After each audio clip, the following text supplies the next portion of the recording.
o joelho dele virou um quebra-cabeça de dezenas de partes. E essa moça, ela quebrou os 2 fêmures e as 2 tíbias. E ela ia casar em algumas semanas.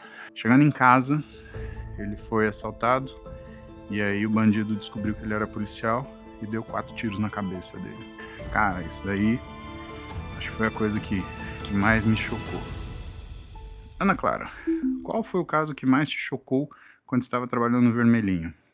Eu já contei essa história pra vocês. Foi quando eu atendi uma moça que estava parada num ponto de ônibus e um sujeito num Gol, ele entrou a cento e tantos por hora e atropelou todo mundo. E essa moça, ela quebrou os 2 fêmures e as 2 tíbias. Ou seja, ela quebrou os ossos das coxas e das pernas. E ela ia casar em algumas semanas. Cara, isso daí acho que foi a coisa que mais me chocou. Outro caso que mais me chocou foi uma e aí me chocou por causa da situação, né. O sujeito agrediu a mulher dele e ele quebrou a mão fazendo isso, né, porque às vezes quando você dá soco, você quebra os dedos. A mulher dele veio e trouxe ele no pronto-socorro, porque tadinho dele. Eu nem posso falar à minha vontade qual que era, né. E aí mais me chocou ainda, porque eu fui denunciar na polícia e a assistente social falou pra mim olhou pra mim com uma cara, assim, de tipo desacreditada e aquilo estava, me revoltando por dentro. E eu falei: "Cara, não tô entendendo", né. E aí ela falou: "Paulo, você tem que se colocar no seu lugar, porque muitas vezes essas queixas elas não adiantam, elas não seguem adiante". E aí eu fiquei sabendo semanas depois que a mulher tinha retirado a queixa. Isso é outra coisa que me chocou. Isso foi isso foi foda. Tem um terceiro caso que me chocou também. Não, tem mais 2 casos que me chocou. Um cara que eu atendi que foi jogar futebol com os amigos e fez uma fratura no joelho Schatzker 4, o joelho quebrou em 4 pedaços. Eu falei: "Cara, você tem que jogar com seus amigos, não com seus inimigos, né, porque aí, pelo amor de Deus". E a gente ficou horas na cirurgia pra ele, foi uma cirurgia extremamente complicada, porque o joelho dele virou um quebra-cabeça de dezenas de partes, né, então tinha mais ferro e parafuso do que propriamente tecido. E finalmente, foi o caso de um policial que eu atendi. Ele chegando em casa, ele foi assaltado, e aí o bandido descobriu que ele era policial e deu 4 tiros na cabeça dele. Ele chegou vivo, né, mas, como vocês sabem, tiro na cabeça, você vai ter morte cerebral. E é foda, né, é foda. A polícia tá aí pra proteger a gente, e eu sei que tem todas as críticas, né, que se fazem, mas quando a coisa dá ruim, a gente chama a polícia, né, você não chama o bandido. E ainda tem um bando de gente que fica aí batendo palma pra bandido. Pois é, mundo esquisito que a gente vive, né, não é só a rede social que tá doente não, o mundo tá meio doente, né. Ou então pelo menos o comportamento das coisas aqui no Brasil não tá adequado, porque quando a gente vai, por exemplo, para os Estados Unidos, policial, bombeiro, é tudo herói. No Brasil, mídia, filme, fica tudo tentando retratar como bandido. É uma inversão de valores muito curiosa isso. Quero saber o que essas pessoas fazem quando elas sofrem violência.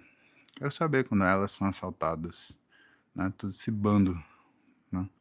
A idade pode interferir no desenvolvimento e desempenho do treino? Sim, pode sim, principalmente muito jovem ou mais idoso, né. Então quando a gente está nos extremos, quando a gente está na juventude, é difícil segurar o ganho. Quando a gente está na velhice, é difícil alcançar o ganho, mas você consegue segurar.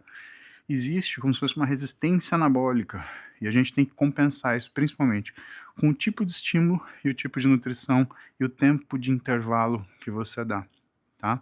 Vamos pegar o exemplo do Adriel, por exemplo, o Dudu Fit. O Dudu Fit é aquele atleta natural que trabalha na Max, e uma das opções dele, como ele é natural, ele não treina mais do que 2 dias seguidos. Ele treina 2 dias, para um, treina um, para um, treina um e para um. Então ele treina 4 vezes por semana, com 3 descansos. Isso é uma das coisas que a gente faz pela natural.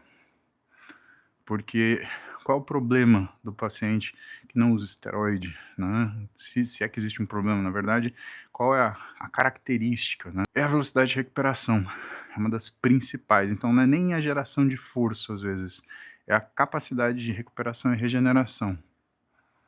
Aí você fala: "Ah, imagina". Bom, olha o físico do Dudu Fit, aí tira as conclusões. E aí a gente fala assim, né: "Pô, a genética é importante". "Imagina a genética". Tá bom, então chega no tamanho dele, com a sua genética de barata força.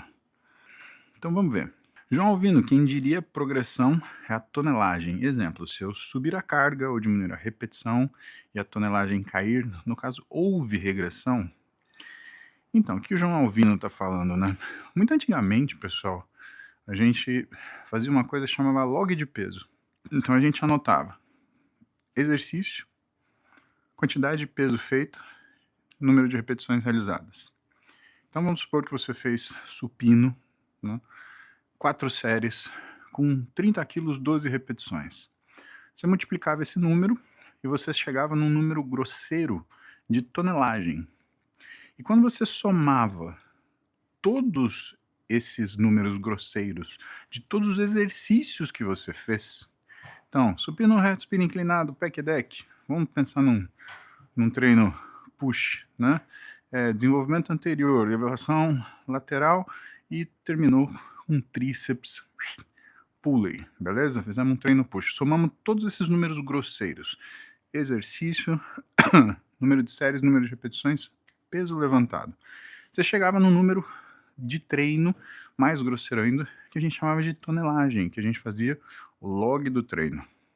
Agora, o que era muito importante? Era muito importante que você não mudasse o seu treino. Porque você pode fazer um treino onde você muda a estratégia e essa tonelagem muda. E o que o João Salvino está falando é uma coisa muito importante, porque quando você coloca intensidade, por exemplo, a tonelagem acaba caindo. Porque o peso ele sobe de uma forma mais exponencial. Isso quer dizer que a capacidade de repetição ela cai de uma forma logarítmica. Enquanto, se você aumenta a repetição, principalmente se você está abaixo de 70% de um RM, você consegue aumentar essa repetição simplesmente aumentando o tempo de treino. Ué, se você passa de 1 minuto de descanso para 2, naturalmente você passa por uma série de 12 repetições para 15, tranquilamente. Aí você fala, mas de 12 para 15 não é nada, é quase 30%. Então existe uma facilidade muito grande para você falsear o que são números de uma tonelagem. E não necessariamente você trabalhando uma tonelagem maior, você vai trabalhar o que é uma qualidade de treino maior. Vou dar um exemplo para vocês. Para mim, corrida é muito difícil. Eu sou um sujeito, por mais que eu esteja leve, eu sou um sujeito ainda pesado para correr, né? Haja joelho, haja quadril, haja lombar, para aguentar 109 quilos ou batendo no chão, tá? Quando eu faço o meu HIIT, né, eu faço 1 minuto a 6 quilômetros por hora, 1 minuto a 9 quilômetros por hora, e eu faço isso durante mais ou menos 8 a 10 minutos, né? Então, eu faço normalmente um espaço, né? Porque às vezes eu caminho um pouco, né? Nunca é 100% isso. Eu faço um espaço de mais ou menos 1 quilômetro. E eu saio cansado já, né? Aquilo lá me drena uma energia. E, por exemplo, a última viagem que eu levei as minhas filhas para um parque de diversão fora do país, a gente andou num dia 25 quilômetros. Aí você me pergunta, 25 é melhor do que 1? Em termos de quantidade, sim. Agora, em termos de ganho cardiovascular, não. Mas por que não? Porque não tem intensidade, você está caminhando.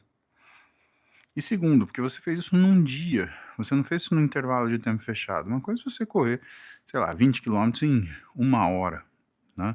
Outra coisa é você demorar um dia para fazer isso. Concorda que o ritmo, ele determina também o desgaste? Então a gente tem que tomar cuidado com o que é o log de peso e comparar laranja com laranja e banana com banana. Então você ajusta esse seu log de peso e marca sempre a quantidade de tempo, né? Para você perceber quanto tempo demora para você fazer alguma coisa. Então isso é uma coisa importante também. Eu demoro, sei lá, meia hora para fazer 12 séries. Esse é um dado importante. Se você consegue melhorar esse número, quer dizer que sua recuperação está melhor, tá? E isso é uma, como é que fala? Isso também é um fator de progressão, não deixa de ser. Lembrem assim, né, se for conveniente para vocês, aperta o botão de seguir aí. Eu tenho recebido algumas mensagens, não são muitas, de que precisou seguir mais de uma vez porque a plataforma derrubou. Eu recebi isso do Instagram e do YouTube. Pelo sim, pelo não, aperta o seguir aí, garante que você vai estar comigo aqui todo dia, de manhã, às 7 da manhã. Estamos aqui fazendo cardio, trocando ideia para deixar o dia melhor. Combinado?